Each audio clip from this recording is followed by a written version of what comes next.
Kita akan dengarkan firman Tuhan dan saya memberi judul yaitu tentang kekuatan yang melimpah-limpah dari Allah. Nah, kekuatan yang melimpah-limpah dari Allah ini adalah kekuatan yang dibutuhkan oleh semua orang percaya. Saya berbicara bukan hanya kepada para pelayan-pelayan yang akan dilantik, tetapi kepada ibu rumah tangga, kepada suami, kepada anak-anak. Kita butuh kekuatan Tuhan. Dan kekuatan yang Tuhan berikan itu adalah kekuatan yang tidak setengah-setengah. Tetapi kekuatan supranatural. Kekuatan itu melimpah-limpah di dalam kehidupan orang percaya. Ayat firman Tuhan dalam 2 Korintus 4 ayat yang ke-7. Saya akan bacakan, Bapak Ibu perhatikan di Alkitab saudara. Begitu juga dengan di LED sudah saya siapkan. Demikian firman Tuhan. Tetapi harta ini kami punya dalam bejana tanah liat. Harta ini kami punya dalam bejana tanah liat. Supaya nyata bahwa kekuatan yang melimpah-limpah itu berasal dari Allah. Bukan dari kami. Amin, setuju? Bukan dari kami, kata Rasul Paulus sebagai hamba Tuhan. Tetapi kekuatan yang melimpah-limpah itu nyata di dalam bejana tanah liat. Ya, itu melimpah-limpah. Di dalam surat Paulus ini, Paulus mengumpamakan kehidupannya. Kehidupan para hamba Tuhan. Kehidupan para orang-orang percaya itu seperti bejana tanah liat, saudara. Ya, bejana yang dibuat dari tanah. Ya, bejana tanah liat, tanah liat ini dibentuk suatu bejana dan bejana ini adalah bejana yang tentunya saudaraku mudah pecah. Ya, mudah retak, mudah hancur. Tetapi kita perhatikan ayat yang kita baca, bejana tanah liat ini dapat melakukan perkara yang luar biasa dari batas kemampuannya. Karena tersimpan kekuatan Allah, yaitu harta rohani, harta kerajaan di dalamnya. Dan kekuatan yang dimaksud ini adalah kekuatan yang tidak terbatas, saudara. Dan itu yang kita butuhkan di dalam pengiringan, di dalam pelayanan. Kuasa yang tidak terbatas itu sekalipun kita manusia yang mudah hancur, mudah retak. Siapa kita, ya? Bahkan Tuhan bilang kepada Yakub hanya seekor cacing, ya. Tetapi kita juga dikatakan seperti tanah liat yang dibuat bejana. Tetapi bejana yang rapuh ini akan memancar kemuliaan Tuhan, akan memancar kekuatan Tuhan. Bahkan bejana ini melakukan perkara yang luar biasa karena di dalamnya ada kekuatan Allah yang tidak terbatas. Nah, saudaraku dalam kasih Tuhan, Paulus sadar ini. Semua oleh karena kekayaan harta rohani yang nanti kita akan bahas. Nah, kekuatan harta rohani yang dikerjakan Allah di dalam diri Paulus, di dalam diri jemaat, di dalam diri kita, kekuatan itulah yang memampukan dia untuk menjadi para pelayan Tuhan. Pelayan Tuhan semua yang ikut terlibat baik di pengurusan, baik jemaat yang melayani yang tidak terlihat, yang tidak tertulis namanya. Ada kekuatan yang memampukan saudara untuk menjadi pelayan Tuhan. Perhatikan ayat 1. Oleh rahmat Allah kami telah menerima pelayanan ini. Oleh rahmat Allah, oleh anugerah Allah, oleh karena kasih karunia, oleh karena kesanggupan kami telah menerima pelayanan ini.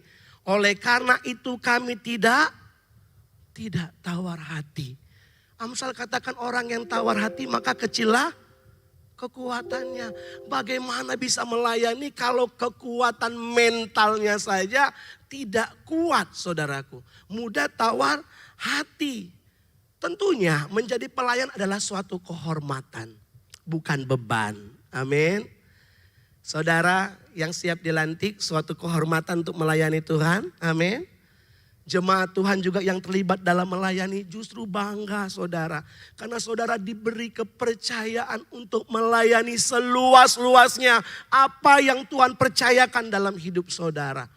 Karena hidup kita ini sudah diselamatkan dan pelayanan itu sebenarnya upah. Mengapa saya bilang pelayanan itu upah? Karena pelayanan itu berkat yang sebenarnya kita nggak layak untuk melayani, tetapi kita diberi kepercayaan Tuhan. Jangan sia-siakan pelayanan yang Tuhan percayakan dalam kehidupan kita. Ingat keselamatan yang Tuhan sudah beri dalam hidup kita. Kita diselamatkan. Saudaraku, Yesus karena pelayanannya lah kita diselamatkan. Saudaraku. Dan kita melayani karena kita sudah diselamatkan. Nah saudaraku, sebagai pemberita Injil, Rasul Paulus menghadapi banyak tantangan, menghadapi banyak masalah. Ya, yang sebenarnya dapat menawarkan hati setiap orang. Justru di dalam pelayanan itu tantangan terbesar, saudara. Kenapa saya bilang tantangan terbesar di dalam pelayanan? Karena iblis itu tidak suka untuk kita melayani. Iblis maunya kita itu jauh dari kasih Allah, jauh dari persekutuan. Iblis berusaha menarik kita dan kita tinggal di dalam kegelapan dunia. Tapi hari ini saudaraku, kita pahami bahwa ketika saudara memutuskan untuk melayani Tuhan, memberi diri untuk melakukan pekerjaan Tuhan, saudara jangan sampai tawar hati. Ingat tentang kisah Maria Marta, ya. Kisah ini dicatat di dalam Lukas 10 ayat 41-42. Ya, karena pelayanan Marta bersungut-sungut. Saya akan bacakan demikian firman Tuhan. Sedang Marta sibuk sekali melayani, ia mendekati Yesus dan berkata, "Tuhan, tidakkah Engkau peduli bahwa saudaraku membiarkan aku melayani sendiri, seorang diri? Suruhlah dia membantu." Tetapi Tuhan menjawab apa? "Marta, Marta, engkau khawatir dan menyusahkan diri dengan banyak perkara." Tantangan orang yang melayani ada di mana? Ketika merasa dia melakukan pekerjaan Tuhan sendiri. Terjadilah masalah dengan Maria. Jangan-jangan diam-diaman kakak sama adik. Karena apa? Pelayanan. Ingat tentang perumpamaan anak yang hilang? Saya tidak bahas tentang anaknya yang hilang. Tetapi ada anak sulung di sana. Anak yang sulung, dia bersungut-sungut, dia merasa melayani Bapa sudah bertahun-tahun dan dia kecewa. Coba perhatikan di ayatnya. Ya, di situ dikatakan Lukas 15 ayat 28 sampai 29. Maka marahlah anak sulung itu dan ia tidak mau masuk. Ngambek saudara, gak mau masuk. Lalu ayahnya keluar dan berbicara dengan anak sulung ini. Tetapi ia menjawab ayahnya, katanya, "Telah bertahun-tahun aku melayani Bapa." Justru tantangan terkadang ada di tengah pelayanan. Merasa gak dipuji, bertahun-tahun sudah berkorban. Merasa gak diperhatikan. Akhirnya apa? Marah dikatakan di sini. Ya, dia berbicara marah tidak mau masuk. Kita butuh kekuatan Tuhan saudara. Supaya apa? Supaya kita tidak tawar hati di tengah pelayanan. Contoh lagi pelayanan di perjanjian baru juga. Ya tentang Eunike ya. Eudia dan Sintike. Di sini adalah dua-duanya sama-sama mengasihi Tuhan. Melayani Tuhan. Tetapi tidak diceritakan apa masalah mereka. Sehingga Rasul Paulus meminta teman sekerjanya untuk menasihatkan. Ternyata karena masalah tersebut mereka tidak sehati dan tidak sepikir. Bisa tawar hati? Bisa. Bisa mundur? Bisa. Karena bejana, mudah retak, mudah rusak, mudah hancur. Tapi kita butuh kekuatan yang melimpah-limpah itu. Nah saudaraku dalam kasih Tuhan, kalau kita memiliki kekuatan yang melimpah-limpah, saya percaya kalau Tuhan memanggil kita untuk melayani Dia, maka kita tidak mudah tawar hati. Amin. Yang kedua saudaraku, ketika bejana yang rapuh itu diisi oleh harta rohani, maka kita menjadi pribadi yang hidup dalam kebenaran. Saya ingat dalam kitab Mazmur, siapa yang layak naik ke gunung Allah. Orang yang tangannya bersih, mulutnya bersih, perilakunya bersih. Siapa sih yang bisa hidup dengan kekuatannya sendiri? Kita butuh kekuatan Tuhan. Untuk apa? Untuk kita hidup di dalam kebenaran. Ayat 2. Demikian firman Tuhan. Tetapi kami menolak segala perbuatan tersembunyi yang memalukan. Kami tidak berlaku licik dan tidak memalsukan firman Allah. Sebaliknya kami menyatakan apa? Kebenaran. Bejana yang rapuh sanggup berdiri di dalam kebenaran. Menolak sesuatu hal yang munafik. Menolak sesuatu hal yang licik. Bahkan sesuatu yang memalsukan firman Allah. Ya. Berkompromi kepada dunia. Mengabaikan kebenaran. Rasul Paulus katakan, aku menolak. Bagaimana sikap kita sebagai para pelayan Tuhan. Sebagai jemaat Tuhan. Kita dipertantangkan saudaraku di tengah pekerjaan kita. Di tengah lingkungan kita. Jangan sampai kekudusan itu hanya di ibadah raya. Melakukan kebenaran hanya di lingkungan gereja. Tetapi ketika saudara keluar dari tempat ini, melayanilah di dalam kebenaran firman Allah. Amin. Hiduplah dengan perilaku yang benar. Ya, Paulus dikatakan dia menolak semuanya. Saya melihat di sini ada kemurnian hati Paulus untuk menghidupi firman Allah, menghargai kesucian dalam melayani Tuhan. Itu sebabnya kita butuh kekuatan Allah. 3 Yohanes 1 ayat 4. Ini suatu doa yang disampaikan Rasul Yohanes. Dikatakan begini, bagiku tidak ada sukacita yang lebih besar daripada mendengar bahwa anak-anakku hidup dalam kebenaran.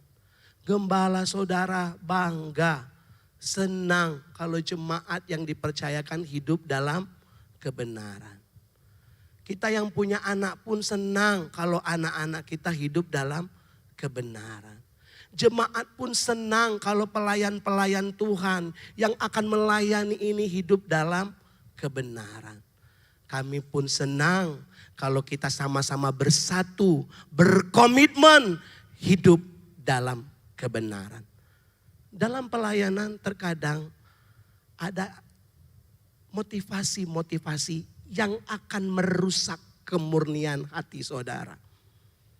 Yang akan merusak ya kesucian saudara melayani. Tapi hari ini kami mau diisi oleh harta rohani.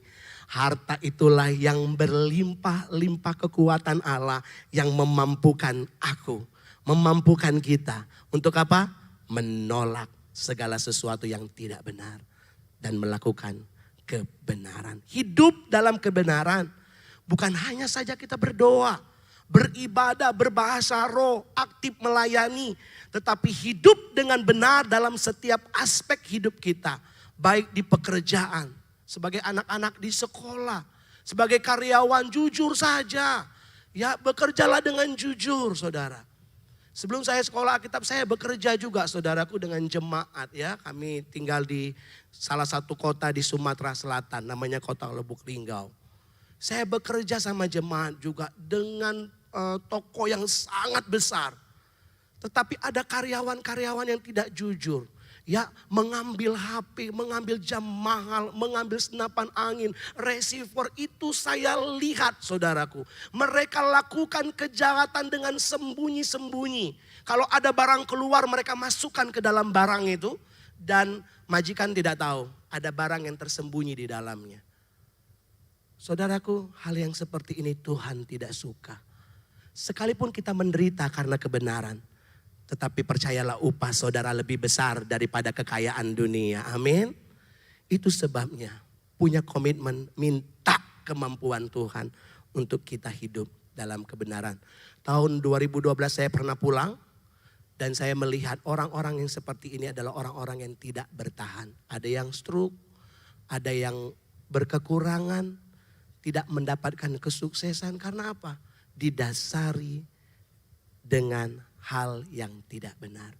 Hari ini kita belajar pelayan-pelayan Tuhan, hamba-hamba Tuhan termasuk saya, jemaat semuanya. Kita mau berkomitmen hidup dalam kebenaran. Nah, langkah kehidupan yang kita lakukan dalam kebenaran tentunya ada langkah, saudaraku, yaitu mencari kebenaran. Nah, mencari kebenaran ini adalah langkah bagi mereka yang haus, yang lapar, yang mencari siapa kebenaran itu. Dan ketika kita di titik di mana kita belum mengenal Yesus, belum percaya kepada Yesus, di setiap hati semua orang itu ada kebutuhan untuk mencari kepuasan, yaitu kebenaran. Dan saya percaya kita pun beribadah, kita sudah sampai di titik ini, amin. Kita sudah mencari, kita sudah mendapat kebenaran itu, amin. Yesus katakan, aku jalan kebenaran, ya. Sebab kebenaran itu yang memerdekakan, yaitu firman, yaitu Yesus yang kita terima, yang kita puji saja tadi hari ini. Yang kita agungkan itu. Dan itu yang sudah pernah kita cari dan kita mendapatkan. Tetapi langkahnya bukan hanya mencari, mendapatkan kebenaran itu. Tetapi hidup di dalam kebenaran, itu langkah yang kedua. Hidup di dalam kebenaran. Jadi bukan hanya kita dapatkan Yesus, tetapi kita juga harus hidup dalam kebenaran. Dan yang ketiga, langkah kehidupan kita dalam melakukan kebenaran, menceritakan kebenaran. Melalui apa? Gaya hidup kita. Saudaraku, coba kita pahami apa maksud rencana Tuhan di dalam kehidupan kita. Kalau kita ada di posisi saat ini, memiliki banyak karyawan, jangan-jangan Tuhan sedang ingin menjadikan saudara berkat untuk menceritakan kebenaran. Minimal dari hidup benar saudara. Kalau saudara ada di lingkungan yang benar-benar jauh dari Tuhan. Jangan-jangan saudaraku Tuhan sedang mau pakai saudara. Bukan hanya hidup dalam kebenaran. Tetapi membagi kebenaran itu. Itulah soal kebenaran. Hidup dalam kebenaran, berpikir benar, berkata benar, bertindak benar. Mau menceritakan kebenaran, amin. Ya, melayani Tuhan juga.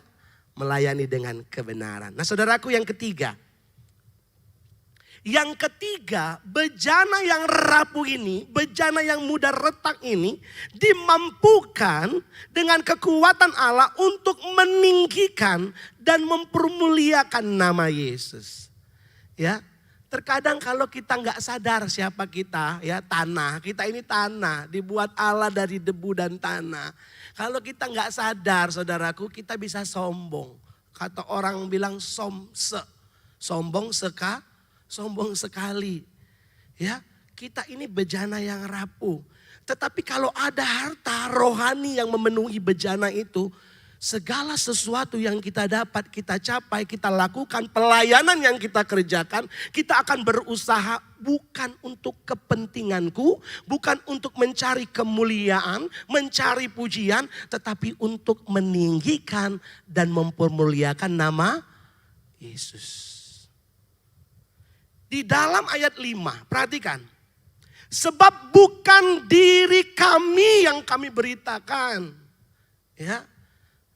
Bukan diri kami yang kami beritakan, tetapi Yesus Kristus sebagai Tuhan dan diri kami sebagai siapa? Hamba karena kehendak Yesus. Jangan sombong hai tanah, ya. Kita ini hanya hamba.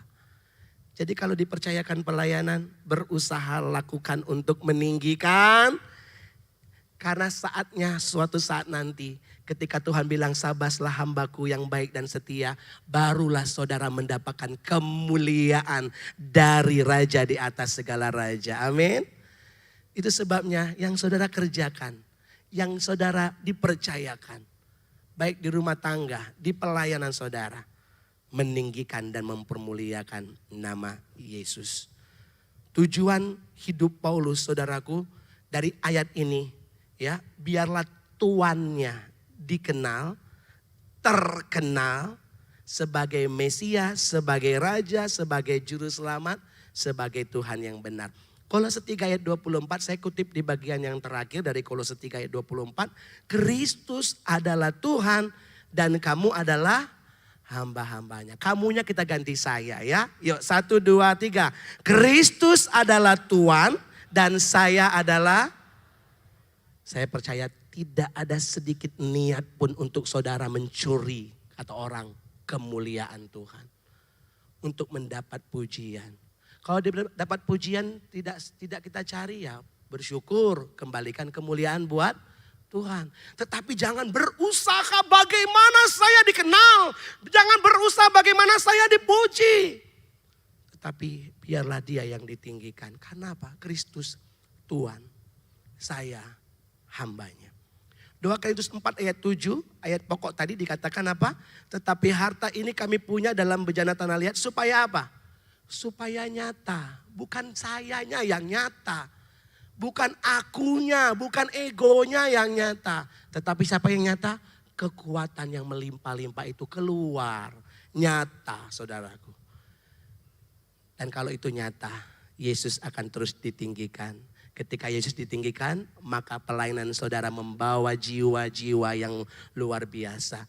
Ada jiwa ditumbuhkan, ada jiwa dimenangkan, ada kuantitas, ada kualitas. Gembala sampaikan tidak mungkin gembala bekerja sendirian. Gembala sampaikan juga kepada kami tidak mungkin kita bekerja sendirian. Kita harus melibatkan jemaat. Menjadi apa? Kepanjangan tangan. Apa yang menjadi kerinduan gembala ya untuk disampaikan, membawa jiwa bertumbuh. Kalau sudah mulai sombong, saudara berkata, aku ini hamba. Yang terakhir, bejana itu dapat bertahan di dalam iman yang kokoh. Ayat 13. Namun karena kami memiliki roh iman yang sama, seperti ada tertulis, aku percaya sebab itu aku berkata-kata. Maka kami juga percaya dan sebab itu kami juga berkata-kata. Nah, dikatakan iman yang sama artinya iman yang sama di mana orang benar dalam perjanjian lama melayani. Iman yang sama dalam perjanjian lama orang-orang yang bekerja, menderita, dapat kemenangan. Iman yang sama itulah yang kita miliki. Di mana ada penderitaan, iman itu kokoh di dalam diri kita. Kalau kita baca di Ibrani, ada nabi yang digergaji, ada nabi yang dibakar, dibuang. Tetapi iman mereka membuat mereka menjadi menang. Dan iman yang sama yang harus kokoh juga di dalam kehidupan kita. Bagaimana iman yang kokoh? Kita butuh kuasa Tuhan. Kita butuh kuasa yang melimpah-limpah itu. Mazmur 116 ayat 10. Aku percaya sekalipun aku berkata, aku ini sangat tertindas. Dan ini disampaikan juga di 2 Timotius 1 ayat 12. Itulah sebabnya aku menderita semuanya ini, tetapi aku tidak malu. Karena aku tahu kepada siapa aku percaya. Sekalipun menderita, tertindas, aku percaya. Dan aku yakin bahwa Dia, Yesus, berkuasa memeliharakan apa yang dipercayakannya kepadaku hingga pada hari Tuhan. Inilah iman yang dimaksud, iman yang kokoh. Nah, saya akan sampaikan ada 5 dimensi iman.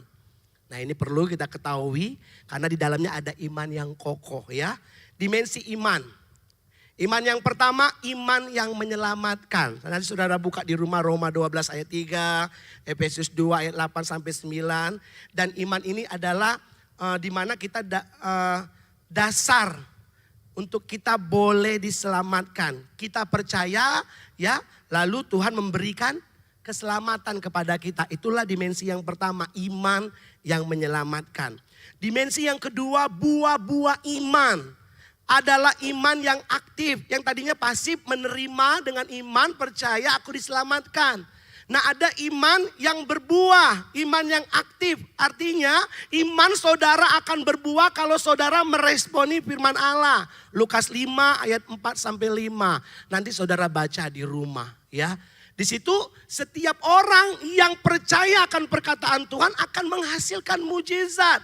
Akan mendapatkan kekuatan, akan mendapatkan terobosan yang luar biasa. Karena apa? Imannya berbuah ketika dia percaya akan firman, meresponi firman itu. Jadi contohnya Yesus ketika berkata, bertolaklah ke seberang dan tebarkan jalamu. Secara manusia Petrus bilang apa? Kami sudah semalam-malaman, tidak mungkin ada ikan.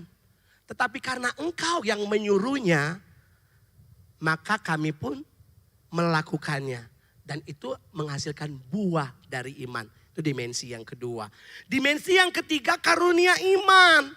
Nah, karunia iman ini yang dilakukan, diberikan oleh Roh Kudus, saudaraku. Jadi Roh Kudus itu pribadi Allah yang memberikan karunia. Walaupun itu tidak menetap, saudaraku, tetapi karunia iman ini diberikan bagi yang membutuhkan.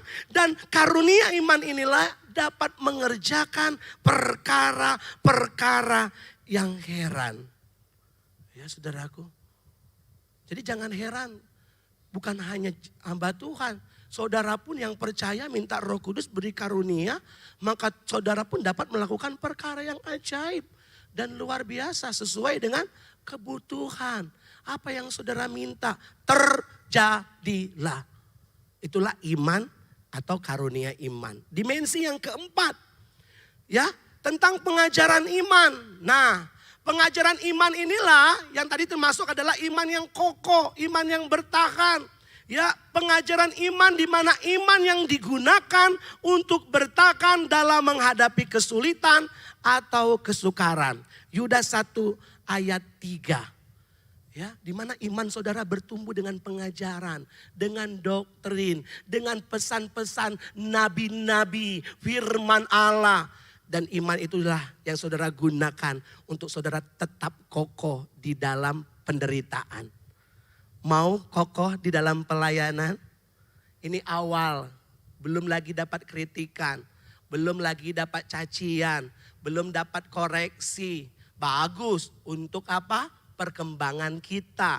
Tetapi terkadang ada orang yang tawar hati. Karena apa? Imannya enggak kokoh. Imannya kerupuk, masuk angin sedikit lempam, saudaraku.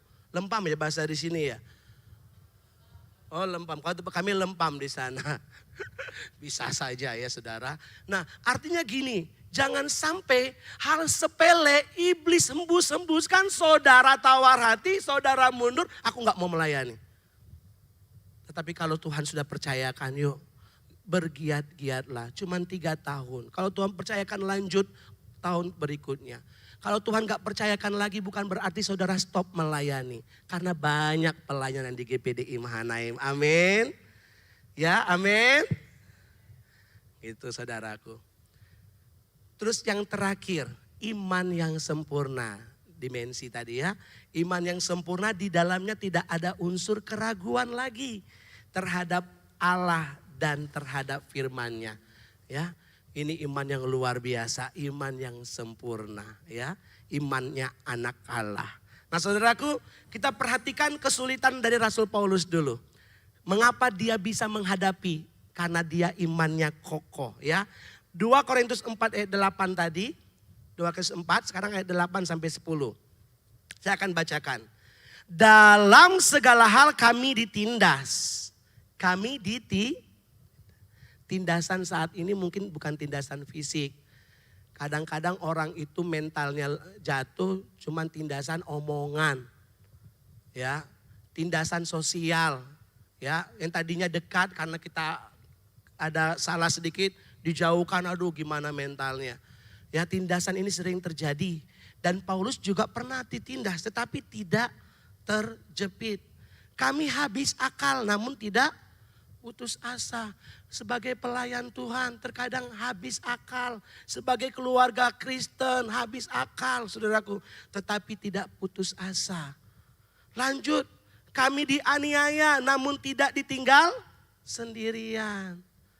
Jadi apapun yang saudara lakukan, baik saudara seorang janda, ya, atau mungkin duda yang sudah lansia, ditinggal anak-anak, atau mungkin saudara ditinggal orang tua, yatim piatu, ya, saudara apapun yang saudara hadapi, firman Tuhan tidak dibiarkan sendirian.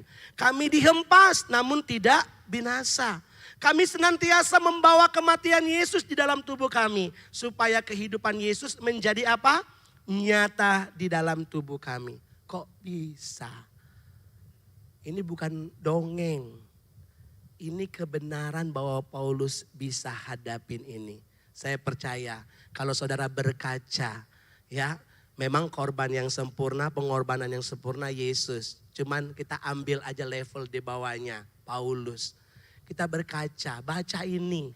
Kalau saudara belum dihempas, hempas sana, hempas ini ya.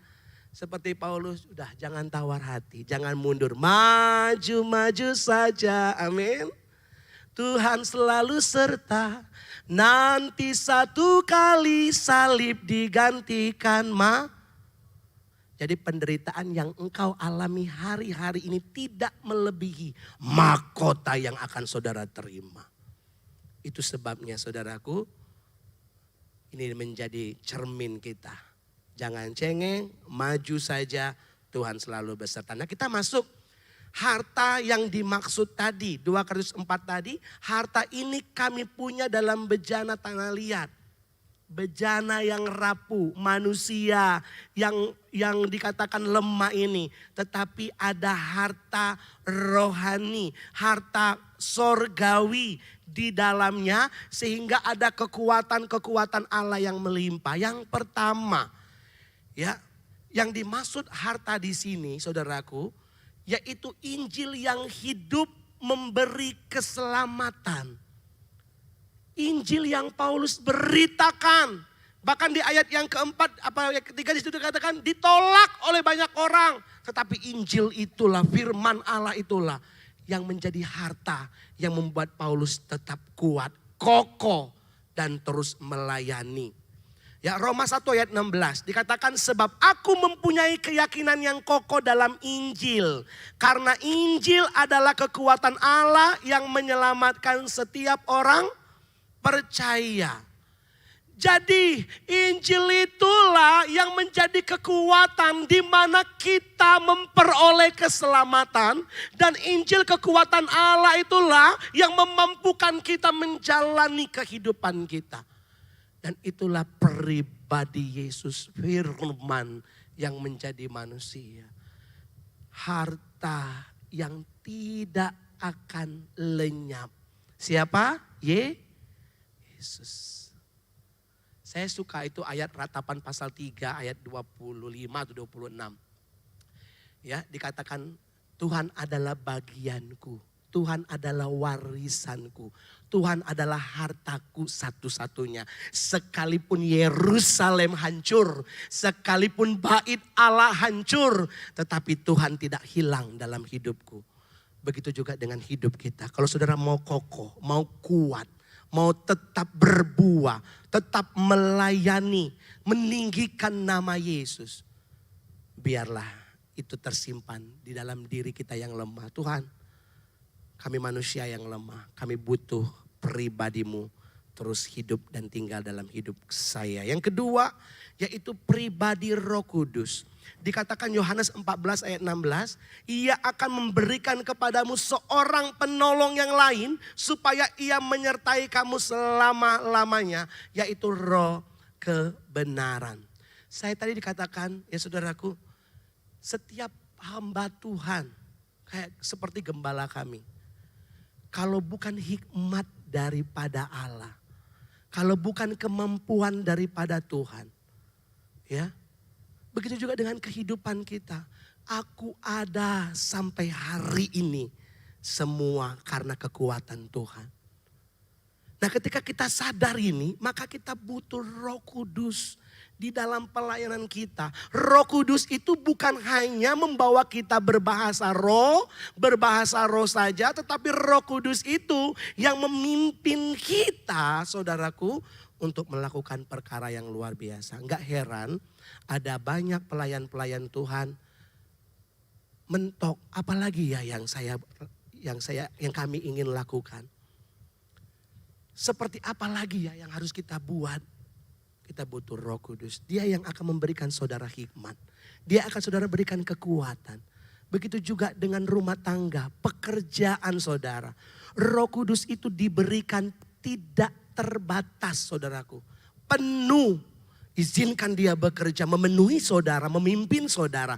Maka dia yang akan mengendalikan saudara, memampukan, bahkan menolong saudara. Ada jemaat yang meninggal, saudaraku Bapak Bagio, tentunya keluarga ditinggalkan adalah keluarga yang berduka. Tetapi Roh Kudus itu yang akan menjadi penghibur. Sekalipun terjepit, sekalipun ya ditinggalkan, sekalipun sendirian, tapi pribadi Allah tidak pernah membiarkan kita. Ayat terakhir, Roma 15 ayat yang ke-13.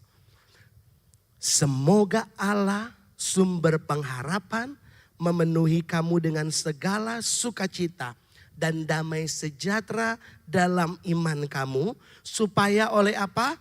Kekuatan Roh Kudus kamu berlimpah-limpah.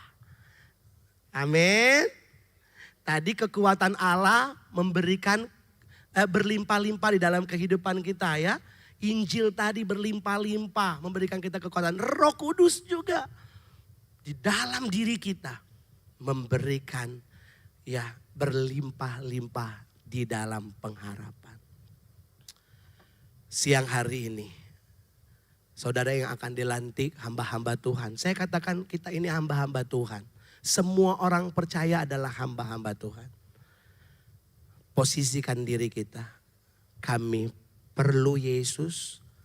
Kami butuh harta rohani itu memenuhi kehidupan kami. Saya percaya pulang dari tempat ini, saudara menjadi pribadi-pribadi yang luar biasa di dalam Tuhan.